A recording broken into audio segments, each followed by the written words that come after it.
Which way now? It was summer on the island of Sodor.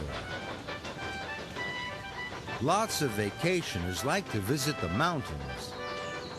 They like to hike along the beautiful mountain trails. The trails follow the railway lines through forests. By rushing rivers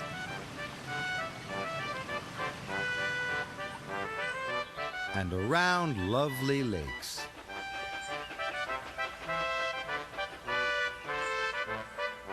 Today, Rusty has two very important jobs.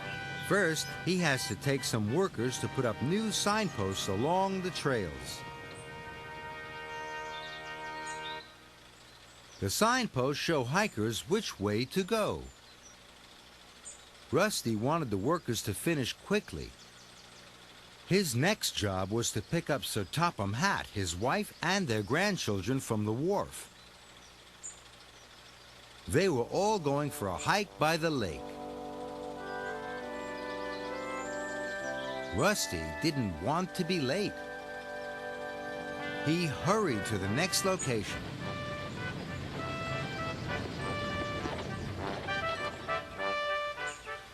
Rusty was almost bursting. He wanted to get away. "It's time to go! It's time to go!" he called.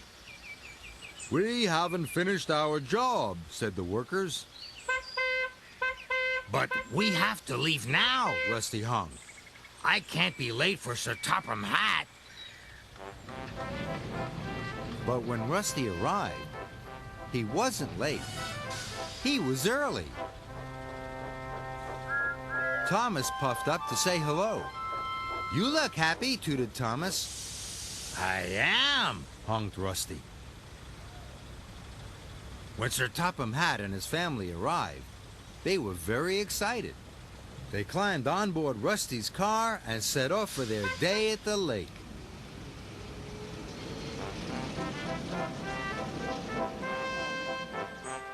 Rusty took them to the start of their hike. "We'll see you later at the cafe," boomed Sir Topham Hatt. And Rusty chugged cheerfully away. Rusty did all his other jobs as quickly as possible. He had to be on time to pick up Sir Topham Hatt and his family at the cafe. But when he arrived at the cafe, Sir Topham Hatt wasn't there. Rusty was puzzled. "They should be here by now." Rusty began to worry.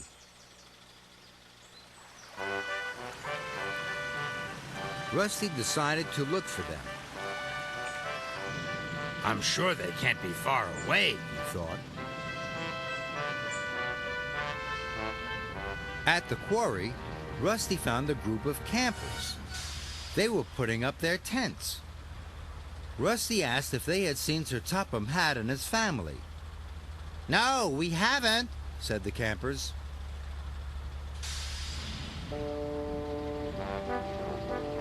Then Rusty met a party of fishermen at the coal mine. "Have you seen Sir Topham Hatt?" he asked. "No," said the fisherman.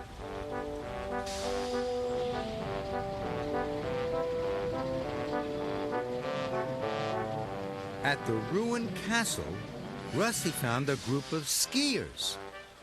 They hadn't seen Sir Topham Hatt and his family either. Rusty puffed on. And then he stopped. This is very strange," he puzzled. "Why were the skiers at the ruined castle, and the fishermen at the coal mine, and the campers at the quarry? Bust my buffers," Rusty honked. "The signposts must be all pointing in the wrong direction. I made the workmen rush. This is all my fault." Rusty knew he had to go back to the place Sir Topham Hatt and his family had started from. Then follow the signs they had followed. So Rusty raced off. Soon Rusty arrived at the place where he had dropped off Sir Topham Hatt. He looked at the signpost. The signpost wasn't pointing to the lake. It was pointing towards the hills.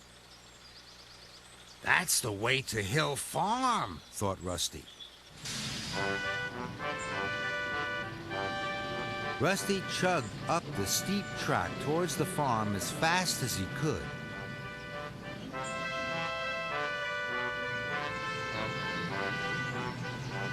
When Rusty arrived at Hill Farm, he found Sir Topham Hatt and his family. Rusty explained all about the signposts.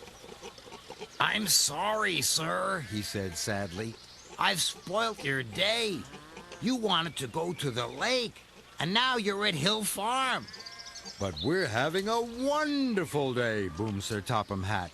The children have had a marvelous time playing with the animals. Rusty was very happy. Later, Rusty delivered everyone safely back to the wharf. "Goodbye, Rusty," called the children. "You can go home now." Not yet, said Rusty. I've one more job to do. Rusty hurried over to the workmen. Rusty told them about the signposts pointing in the wrong directions. It was all my fault for hurrying you, He hooted. but I can take you back to put them right. And this time, I won't rush.